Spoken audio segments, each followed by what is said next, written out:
2 more Premiership Magpies have been told to look for other clubs. Let's get into it.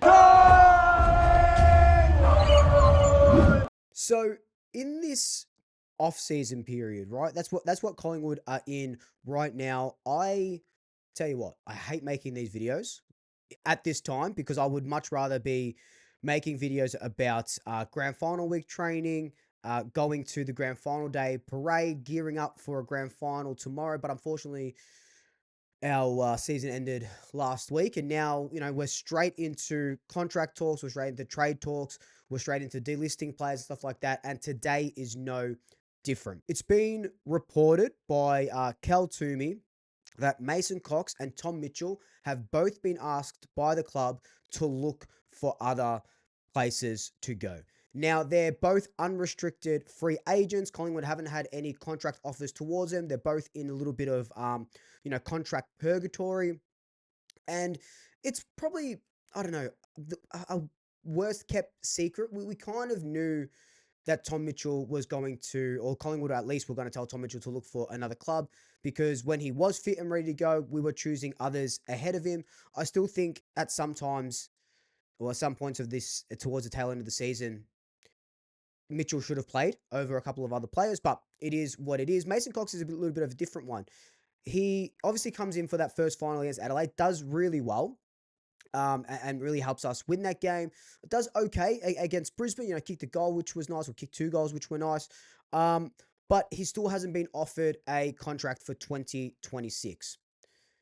Now, Collingwood could lose up to 8 players before even the trade period begins. Now, we've already lost 4 with delistings. Johnson, Markov, Finn McRae, and Charlie Dean have all left the club.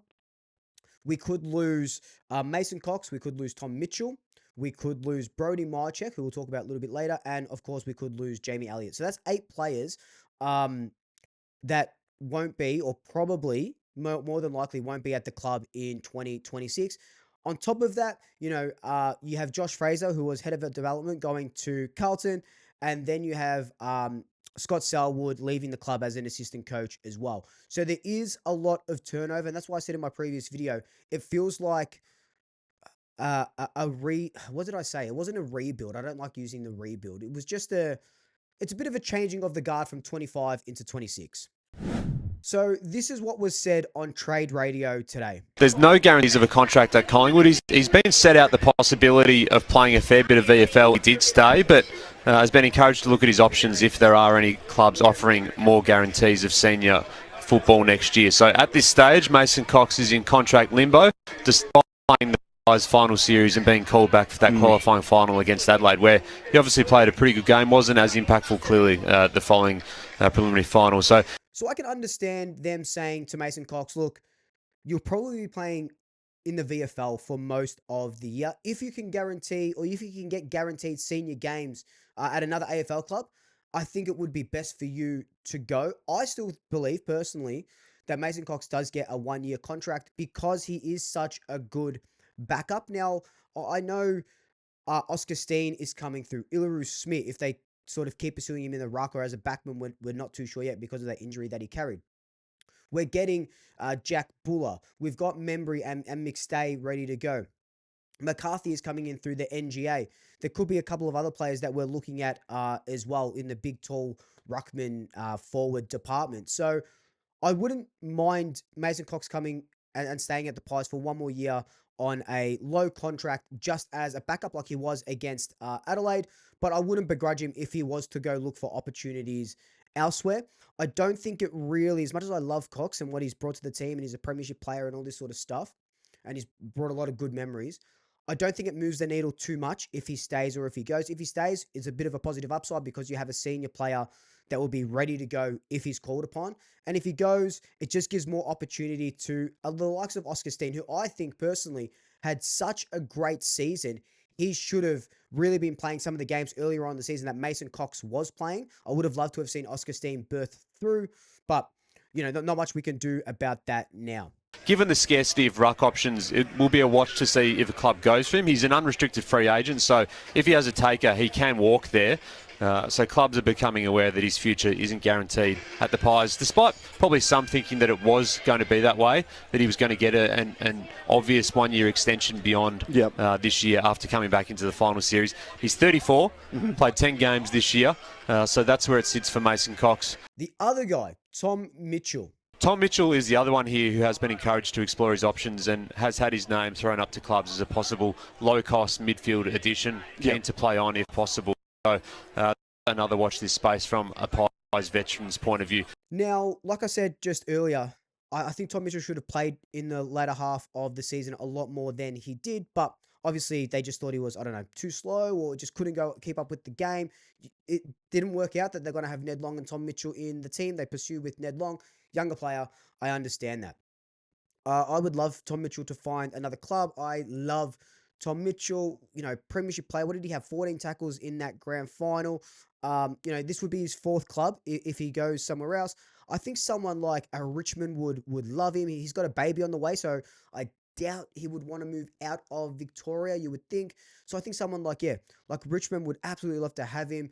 Would someone like, maybe not even, like Adelaide wouldn't take him. I'm just thinking of teams, maybe even the Kangaroos, or do the Kangaroos, are they going to start choosing a little bit more youth over senior experience? But I think he would be a great leader at that club. So I really do hope he gets another opportunity. He's not going to play. If we gave him a contract, he'll probably be in the VFL, like running away in the VFL more often than not, and not getting those opportunities in the senior team. So if he can find senior team minutes somewhere else, again, you wouldn't begrudge him for taking that. So I think it's just the best call for the Pies and both parties at the moment. Clearly so much going on at Collingwood with Brodie Myercheck yet to officially make his decision, but with Melbourne circling him very strongly. And of course, Jamie Elliott in that 2-year offer from Collingwood, a 3-year option now from the Suns on the table. The Suns have been flirting with interest in him for some time now, have made that official. So now are clearly in the ballpark to try and prize out the half-forward gun from the Pies. Now, there has been a little bit of an update on Jamie Elliott and Brodie Myercheck. Well, Brodie Myercheck's more speculation, but Jamie Elliott, as you can see down below, John Ralph is saying that Collingwood have upped their offer a little bit. To what? We don't really know. I hope Jamie Elliott stays. That's so stupid to say. We all hope Jamie Elliott still stays at the club. I think if they can bump that up to 500, with an extension of another year to get to 3, I think he would definitely take that. That Suns offer is very, very tempting. But if we lose all these other players, Jamie would be the one that I want to keep the most. And that's not me being disrespectful to the other players, because they all have their place in the team. But Jamie is the match winner, and that guy, he's in the leadership group. It's the guy that you want around that forward line, because if you start losing all these forwards, where are your goals going to come from? So, Brodie Myercheck, in the same tweet from John Ralph below, said that he was seen crying after the prelim. That could mean a lot of things, right? I cry all the time. I cry. I was on the phone to my mum in the car, and I know she's not going to watch this, but I was on the phone to my mum just before in the car, and she was saying some really nice things, and, I was crying in the car. But then I will cry when I'm watching a movie, or I'll cry when I'm, looking at Clark and Lex, my dogs, So you can cry over numerous things. He could be crying that it was a prelim that he lost. Maybe he was thinking, maybe I shouldn't have played. Maybe we could have got through if I shouldn't have played. Or the speculation is that he was crying because it could have been his last game in the black and the white. Now, a 3-year offer at his age, kind of like with Jamie Elliott, you wouldn't begrudge him for leaving if he's going to get better money. He's on like, not rookie payments, but on low payments at the club. With Jack Buller coming in, like I said, McCarthy as well. We do have replacements for Brodie Myercheck, and you don't want to lose someone who's been a warrior and just battle in and out and in and out. But he does deserve his pay packet.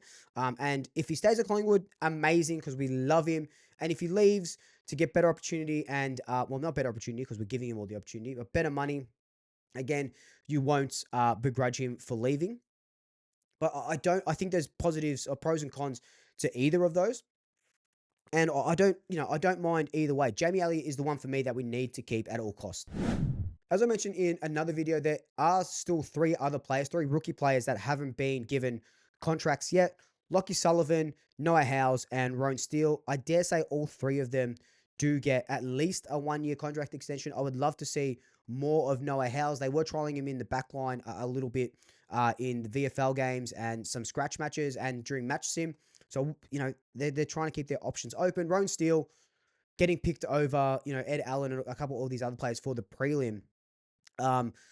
Just probably tells me that they're keen to have him on again. And Lockie Sullivan, I think, is a really good role player and can come in and do his part when we need him to. So I think he gets another year extension as well, just to see if he can keep going. But other than that, that would be all of our uncontracted players sort of taken care of, and we're not really going to know until free agency starts. In saying that, the free agency period starts October 3 and goes till October 10. So that's when you'll see the likes of Elliot Mychek if they are to leave. Same with Tom Mitchell and Mason Cox. The trade period is Monday, October 6 to Wednesday, October 15.